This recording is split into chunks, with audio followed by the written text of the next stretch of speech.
Welcome to The Explainer. Today, we are diving into something absolutely chilling, but honestly pretty fascinating to break down. We're looking at the dark side of the night shift. We've pulled together 3 real-world case files sourced straight from folks working late night in the service industry. We're going to look at exactly how an everyday, completely routine customer interaction can totally mask predatory behavior. Basically, what happens when the people serving you realize they're actually the ones on the menu. Just listen to this. Your blood on me. Seriously, keep that phrase in the back of your mind. It's this terrifying climax from one of the situations we're going to cover today, and it perfectly captures the sheer terror of what happens when the normal boundaries of a simple transaction are just completely shattered. So, how do these situations even begin? Well, let's get right into Section 1, the danger of hospitality. Okay, so the psychological foundation for everything we're looking at today is this concept called the hospitality trap. If you've ever worked in the service industry, you know you literally have a professional obligation to be friendly. You're supposed to smile, make small talk, answer questions. It's part of the job. But predators know this. They exploit this social contract. They use that forced politeness as an opening to pry for personal info or to build this completely manufactured sense of intimacy, while the worker is literally just trying to get through their shift and go home. Which brings us to Case 1, the setup. Picture this. It's almost 2 a.m. at this remote highway diner out in Washington state. Our first case file centers on a 29-year-old waitress working the closing shift. The place is dead, and in walks this lone, heavy-set guy named Nolan. Because she's a pro, she smiles, and he smiles back. But then, the interrogation kicks off. He starts out complaining about local potholes, which, seems innocent enough. But then he drops a very specific question. Are you from around here? He starts pressing her for details about where she lives. She keeps it vague, which is a great natural defense mechanism. At the time, she's exhausted, and she just figures it's some older guy awkwardly flirting. But as you'll see, Nolan wasn't flirting, he was gathering intel. Look at how incredibly fast this builds into a manufactured crisis. At 2 a.m., the diner closes, and she leaves. At 2:20 a.m., she's driving home down the highway. Then, right around 2:40 a.m., her dashboard lights up. The rear passenger tire pressure completely plummets. The whole car starts shaking, so she's forced to pull off onto this dark, totally isolated road. And then, at 2:45 a.m., headlights approach. A man taps on her window. It's Nolan. But here's the absolute kicker. Nolan is now wearing gloves. He smiles and laughs, acting like it's just this massive, crazy coincidence that he found her out there. Because here is the terrifying reality. That tire wasn't just flat. It had been slashed back at the diner. This was a trap. He engineered this emergency to isolate her. But this waitress is incredibly smart. She locks the doors, cracks her window barely 2 inches, and dials 911, hiding the phone in her lap. When Nolan tells her to step out so he can change the tire, she plays dumb.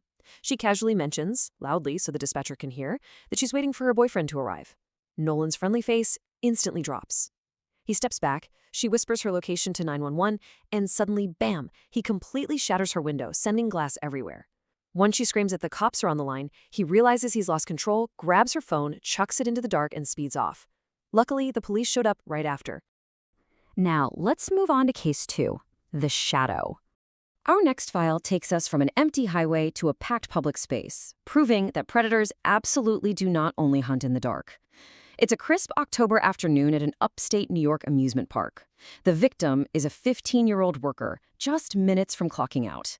This guy with a scraggly beard and messy hair comes up and whispers, literally whispers, asking where the bathroom is. The kid points him in the right direction, but the man doesn't just leave. He kicks off this relentless campaign of psychological terror, staring, following, smiling. Even as he walks away, he keeps physically turning his head back just to lock eyes with this teenager. The craziest part is how quickly this escalates off-property. It starts with that creepy encounter at work. But then, the 15-year-old finishes up and goes to a local diner with his coworker. Unbelievably, that exact same scraggly man is sitting a few tables over, just staring at him. They leave the diner to drive home. At the very first red light, they look over, and the man is right next to them in a white Honda, still staring. And then comes the ultimate violation. The teenager gets dropped off at home. He's home alone, gets into bed, hears a noise at his window, looks outside, and there's the man, standing right on his dark front lawn, looking at his window and smiling.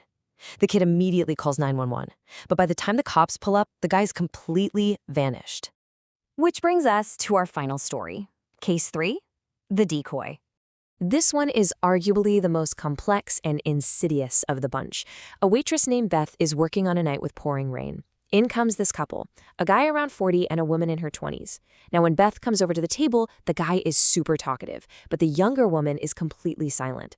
Beth engages in the banter, just doing her job, but then the man asks that fatal question. Do you live alone? Beth assumes a guy eating dinner with a young woman isn't a threat, so she's honest. She says yes and casually mentions she lives about 10 minutes north. She had no idea she just handed over the keys to her own safety.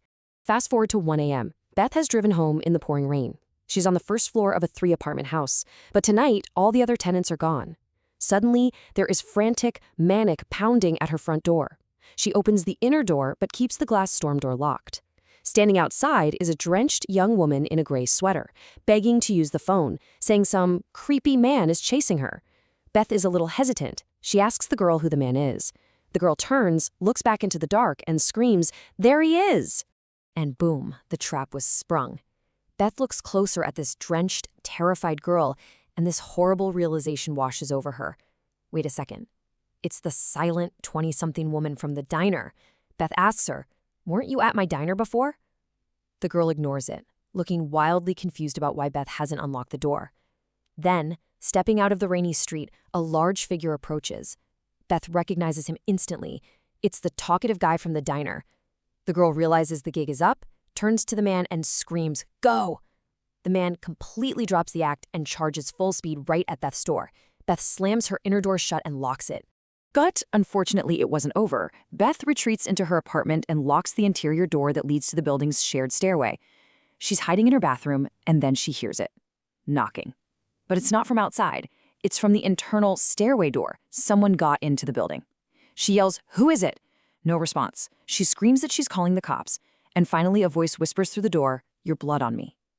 Beth locks herself in her closet and calls the police, surviving literally the longest 10 minutes of her life. When she came back to the apartment the next day, there was a message left in marker right on her door.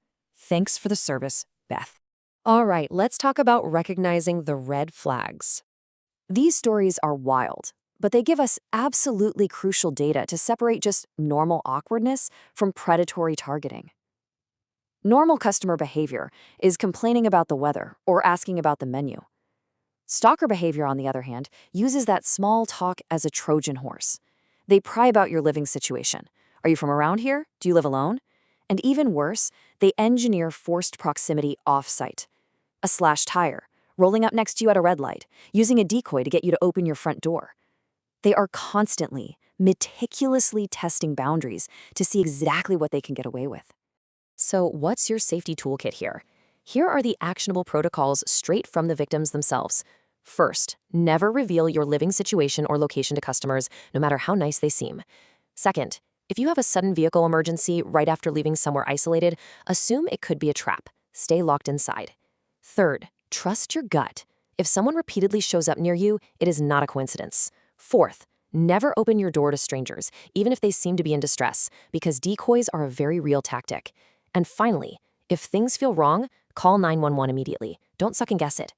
These workers were quite literally just trying to do their jobs, earn a paycheck, and go home.